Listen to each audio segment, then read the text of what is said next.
Assalamualaikum warahmatullahi wabarakatuh.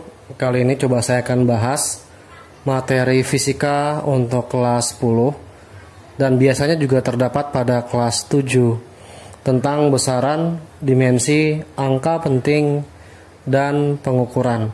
Kita mulai dari yang pertama adalah besaran. Besaran sendiri adalah segala sesuatu yang memiliki nilai dan satuan. Nah, jenis besaran sendiri terbagi menjadi dua, yaitu yang pertama adalah besaran pokok. Nah, besaran pokok ini adalah besaran yang telah ditetapkan baik satuan, dimensi, dan lambang dari besaran itu sendiri, dan biasanya ditetapkan oleh beberapa penemu dengan satuan CGI atau KGMS ya, satuan pokok. Nah, untuk yang kedua, besaran turunan. Besaran turunan sendiri besaran yang berasal dari beberapa besaran pokok sehingga membentuk satuan baru dan terbentuk dari satuan-satuan besaran pokok yang berasal dari poin nomor 1. Nanti akan coba saya berikan jenis-jenis besaran pokok serta besaran turunan. Nah, kali ini coba saya akan berikan lagi beberapa besaran pokok dan hafalannya mudah kok. Yang pertama itu kita beri nama besarannya, kemudian satuannya, lalu dimensinya. Nah, masing-masing sudah ditetapkan ya seperti yang dibahas sebelumnya. Nah, yang pertama cara ngafalinnya cukup mudah, yaitu kita hafalkan dengan singkatan jiwa SMP. Nah, dalam hal ini J-nya adalah jumlah zat, kemudian I-nya adalah intensitas cahaya, kemudian yang ketiga W-nya adalah waktu, A-nya adalah arus listrik, kemudian S-nya adalah suhu, M-nya adalah massa, P-nya sendiri adalah panjang. Jadi untuk mempersingkatnya, jiwa SMP, jumlah zat, intensitas cahaya, waktu, arus listrik, suhu, massa, dan panjang. Di mana satuan jumlah zat adalah mol, intensitas cahaya adalah kandela, kemudian waktu sendiri adalah sekon. Kalau dalam bahasa Indonesia adalah detik ya. Kita persingkat dulu sekon, atau dalam bahasa Indonesia kita ganti dengan detik. Kemudian arus listrik adalah ampere, dan suhu adalah Kelvin. Kemudian massanya sendiri adalah kilogram, panjang sendiri adalah meter. Nah, dengan satuan dimensinya kita rubah. Untuk dimensi dari jumlah zat adalah N, intensitas cahaya adalah J, kemudian kita perbaiki J-nya, waktu adalah T, kemudian arus listrik adalah I, kemudian suhu adalah theta, lalu massa adalah M. Cara mudahnya bahasa Inggrisnya massa, mass, itu M, kemudian jumlah zat dan intensitas cahaya semua adalah singkatan dari beberapa bahasa Inggrisnya mereka. Contohnya lagi adalah panjang. Panjang itu kalau di bahasa Inggris kan adalah long, maka dimensinya adalah L. Ini satuan dan dimensi dari besaran pokok yang telah ditetapkan oleh beberapa peneliti dan penemu, terutama dalam penemu fisika. Nah, sekarang kita ke besaran turunan. Besaran turunan sendiri merupakan besaran yang terdiri dari beberapa besaran pokok ya, dan satuannya juga sama, yaitu terdiri dari beberapa satuan dari besaran pokok. Sebagai contoh, yang pertama volume. Volume di sini merupakan rusuk pangkat 3, lebih tepatnya rusuk adalah panjang pangkat 3. Sehingga kalau diurai, satuan panjang adalah meter, kita pangkatkan 3, satuan dari volume adalah meter pangkat 3. Sehingga dimensi untuk volume,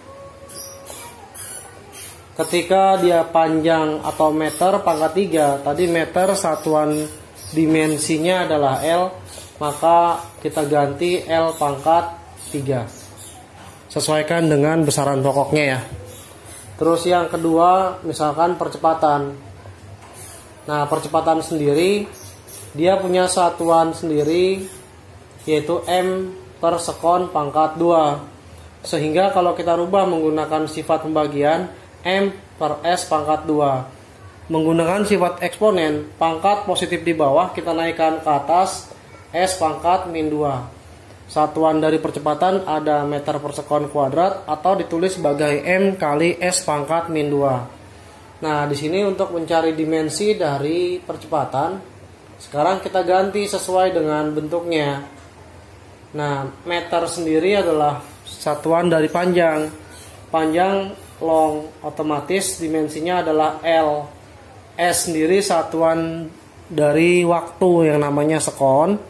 Nah, waktu adalah time, dimensinya adalah T, kita pangkatkan dengan min 2. Oke, kurang lebih seperti ini besaran turunan untuk volume dan percepatan dengan satuan dan dimensi masing-masingnya.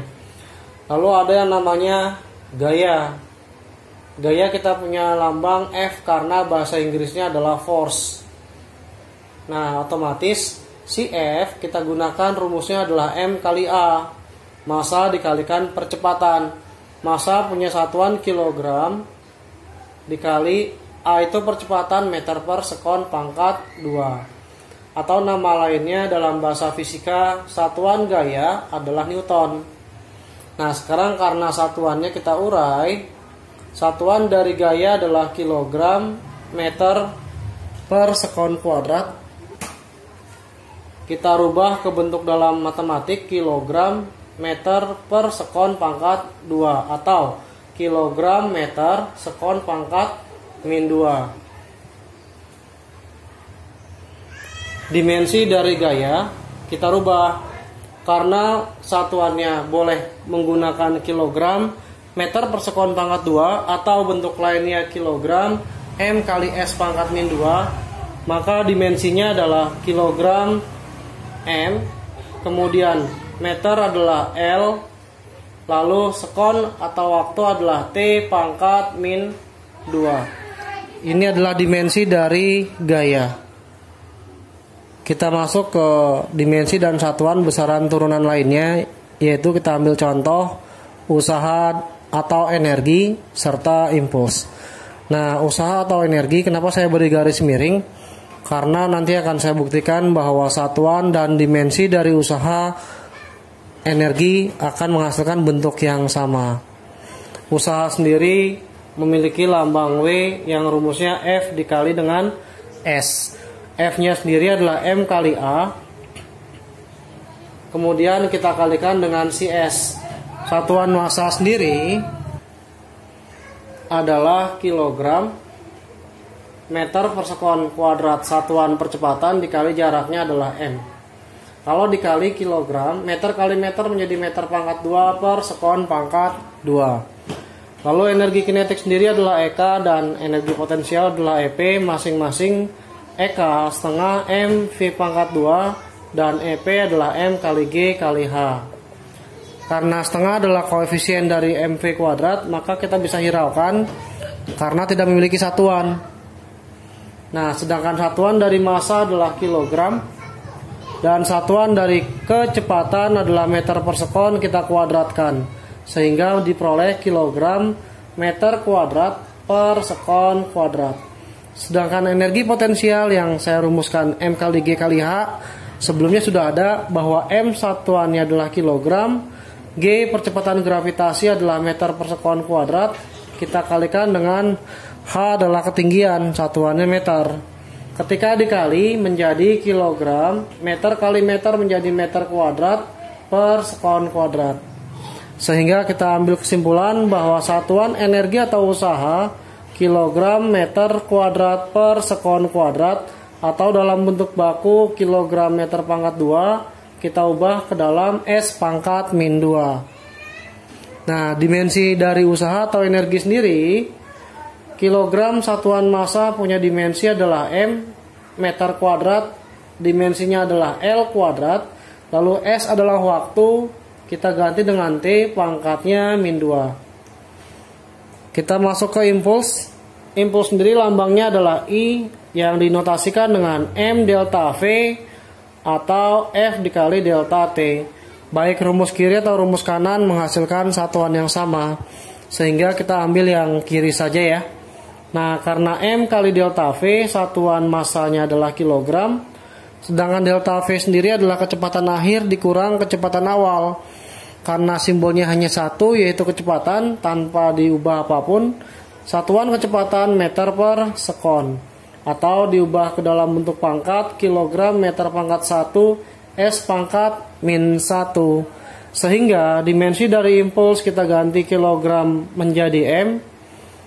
Satuan dari meter memiliki dimensi adalah L.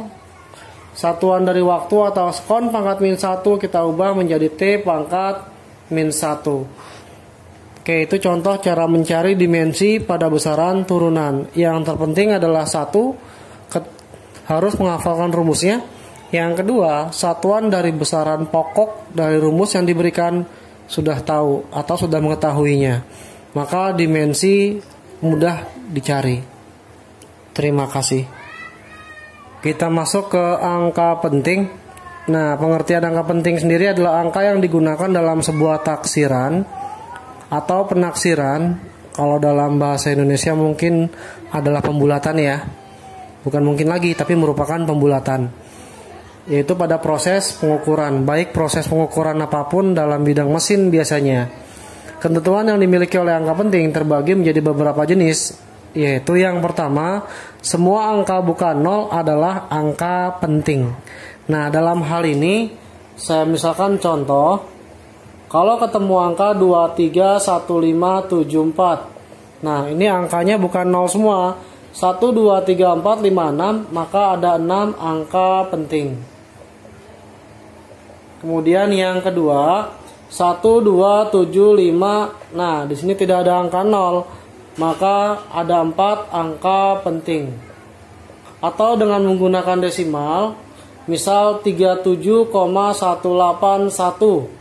Tetap semuanya merupakan angka bukan 0, sehingga ada 5 angka penting. Nah, dalam hal ini untuk semua angka bukan 0 merupakan dihitung sebagai angka penting ya. Lalu yang kedua, angka 0 yang terletak di antara angka bukan 0 adalah angka penting. Nah, sebagai contoh, misalkan saya letakkan angka 3207151. Angka 0-nya diapit oleh dua angka bukan 0, maka angka 0 ini terhitung sebagai angka penting. Jadi 1, 2, 3, 4, 5, 6, 7. Ada 7 angka penting. Lalu kemudian jika ada desimal 21,074, kita hitung sebagai angka penting karena diapit oleh dua angka bukan penting. Maaf, 2 bukan angka 0. Nah, otomatis 1, 2, 3, 4, 5. Ada 5 angka penting. Nah, sehingga angka 0 yang terletak di antara angka bukan 0 merupakan angka penting ya, atau terhitung sebagai angka penting. Kita ke nomor 3. Angka 0 yang terletak di belakang atau di kanan angka bukan 0 dan tidak disertai desimal bukan angka penting ya. Nah, sebagai contoh misalkan ada angka yaitu 1200. 0 di sini karena dia tidak disertai dengan angka desimal, maka bukan angka penting. Jadi yang terhitung adalah dua angka penting. Nah, dua angka pentingnya dari mana? Dari angka 1 dan 2. Jadi yang terhitung 1 dan 2 saja. Atau ada angka 2.500.000. Nah, ini juga tamat terhitung hanya angka 25 saja. Nah, otomatis hanya dua angka penting. Berbeda dengan yang nomor 4. Pada nomor 4, angka 0 pada bentuk bilangan baku bukan merupakan angka penting. Contoh, misal ada soal 2,75 dikali 10 pangkat min 3 angka 0 ini bukan angka penting, sehingga satu kesatuan ini yaitu 10 pangkat min 3 bukan angka penting, sehingga 2,75 hanya 3 angka penting saja. Oke, contoh lainnya ada 4 1,55 kali 10 pangkat min 12. Nah, ini juga terhitungnya hanya 4155, yaitu 4 angka 1, angka 5, dan angka 5. Ada 4 angka penting,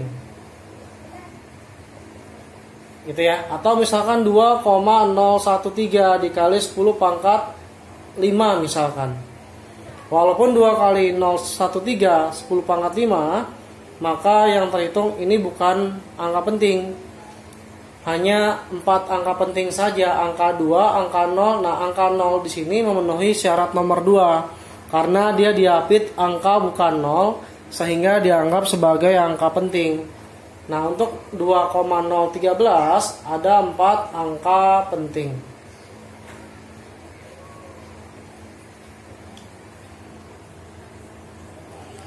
Kita masuk ke ketentuan kelima. Angka 0 yang terletak di depan desimal bukan angka penting ya, atau di depan angka bukan 0 bukan angka penting. Contoh, misalkan 00015, maka hanya 2 angka penting.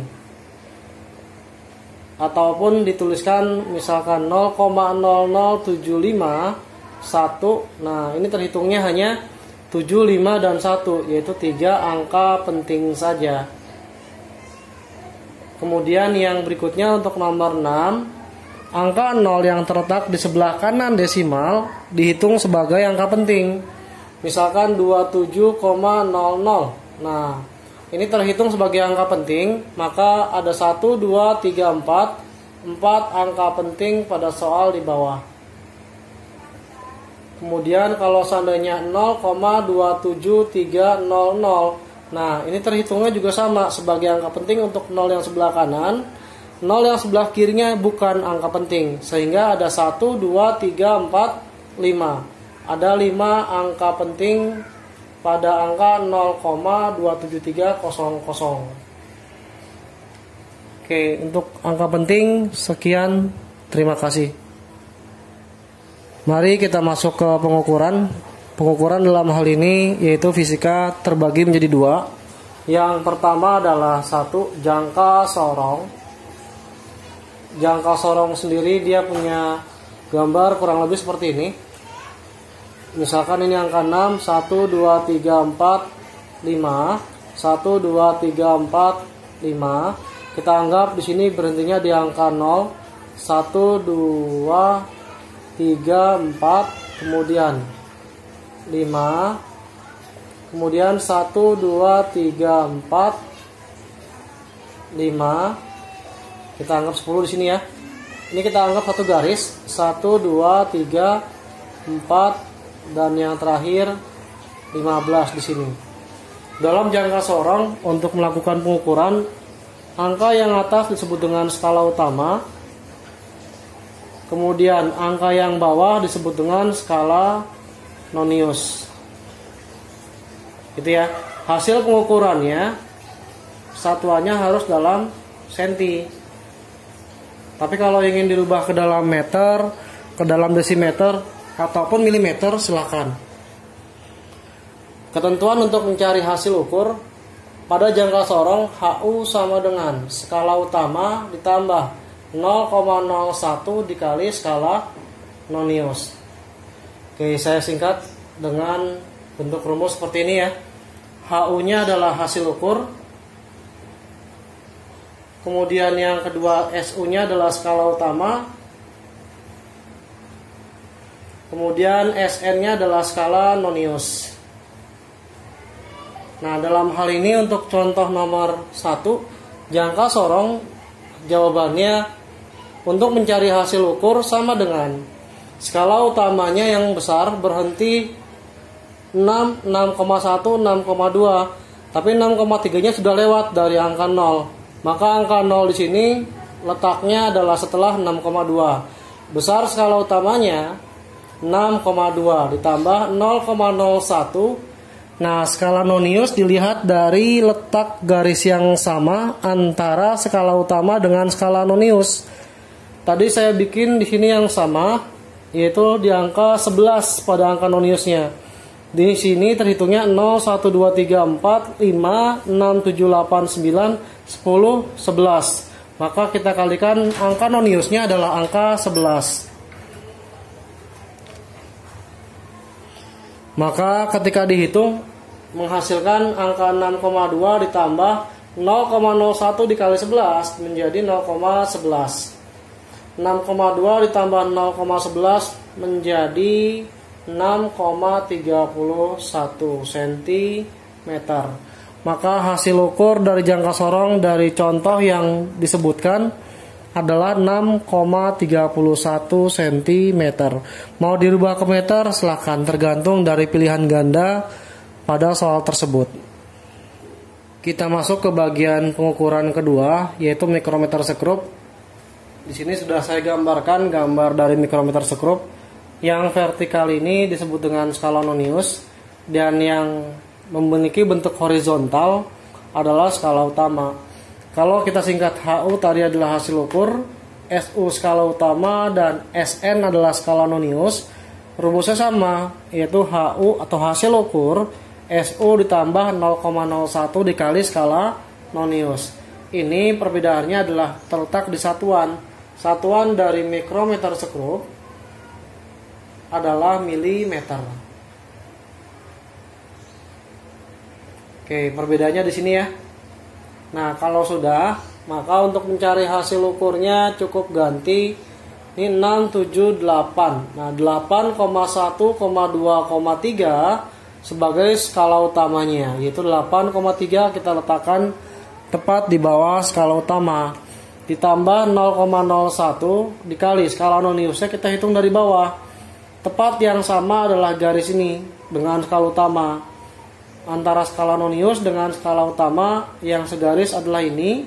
Kita hitung dari bawah 29, 30, 31, 32, 33. Maka angka 33 di sini sebagai skala nonius. Kalau seandainya diketahui angka yang atas, maka letaknya ke bawah ya. Misalkan di sini 42, 41, 40, maka di sini 40. Nah, sekarang karena di sini sudah diperoleh angkanya, kita tinggal hitung hasil ukurnya, yaitu 8,3 ditambah 0,33, maka diperoleh 8,63 dengan satuan milimeter.